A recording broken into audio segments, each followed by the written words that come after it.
Bouteflika ou l'inventaire d'une dérive monarchique.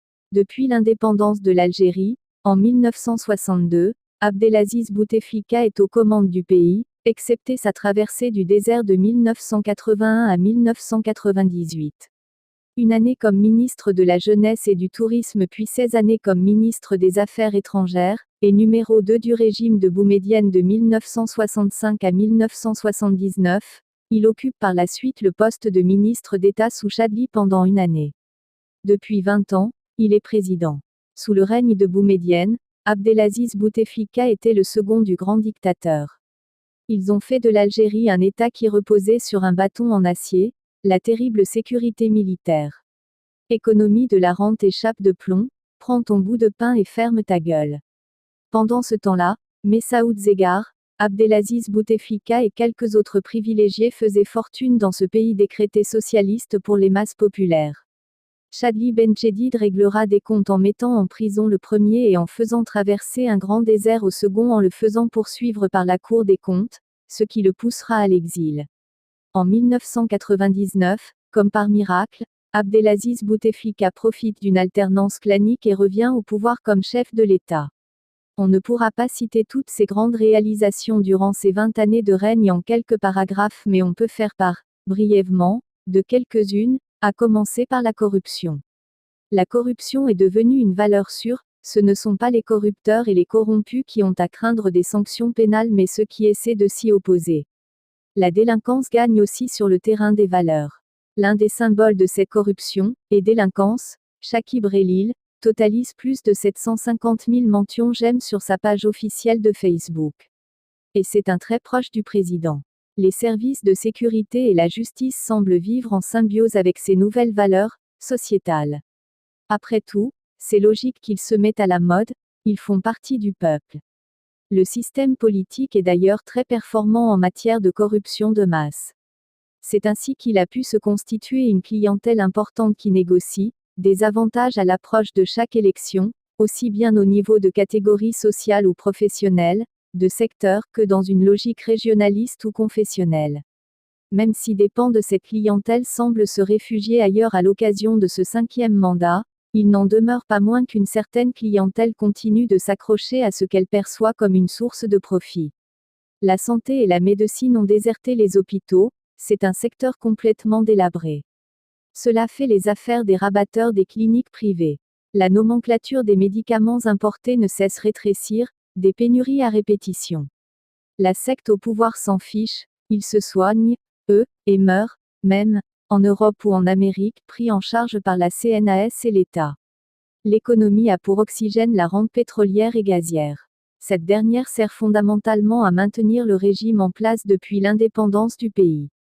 Cette rente est essentiellement partagée entre ce qui sert à l'entretien de l'appareil de répression, le budget consacré à l'achat de la paix sociale, et celui dévolu à la constitution d'une clientèle électorale, et ce qui est détourné par la caste au pouvoir. Des miettes pour le développement du pays. La courbe des prix des hydrocarbures représente le cardiogramme de l'économie algérienne. 4 mandats ont suffi à instituer et institutionnaliser les idées des islamistes qui ont gagné la bataille idéologique sans gagner d'élection présidentielle. D'ailleurs, les Zaouïas ont soutenu Bouteflika dans tous ses mandats et ont appelé à un 5e mandat. Grâce à toutes ces mosquées qui poussent comme des champignons, elles vont pouvoir continuer leur œuvre. D'ailleurs, on a l'impression que le pouvoir utilise de plus en plus l'opium pour emprunter le mot de Marx que le bâton pour mater les velléités de subversion dans le pays. Pour réussir ces programmes, le président et ses compagnons ont misé sur l'éducation. Avant, l'école était sinistrée, 20 ans plus tard elle est anéantie. Le peu de matière grise qui réussit à échapper, miraculeusement, au massacre est pompé par Campus France à Alger même. Les universités forment des légions de diplômés en majorité incultes.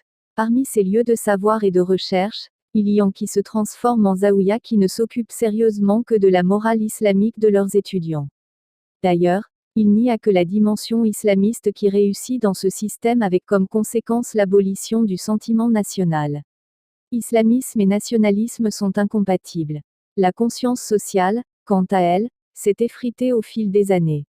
Pour ses performances intellectuelles, le système éducatif algérien a été l'avant-dernier du classement PISA en 2015. À présent, ce n'est plus une école et université à réformer mais à fermer, ce sont les fondements même du système éducatif algérien qui doivent être refaits. 4 mandats ont suffi pour anéantir l'engagement idéologique en politique et asseoir l'hégémonie de l'opportunisme politique dans le pays. L'espoir d'alternance dans l'exercice du pouvoir est mort. L'opposition dite démocratique est laminée.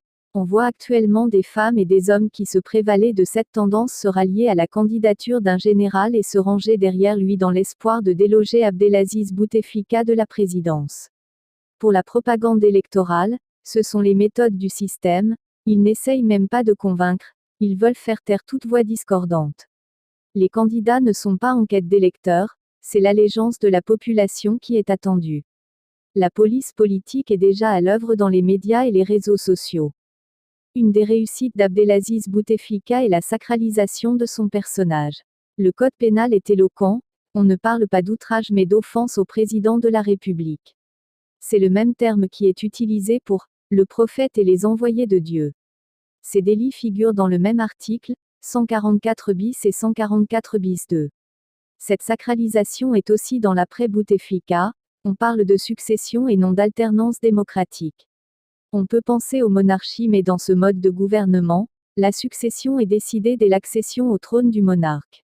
À la mort du prophète Mohammed, ses compagnons étaient tellement occupés à se battre pour la succession qu'ils avaient oublié de l'enterrer abandonnant son cadavre à la putréfaction dans son domicile pendant 3 jours.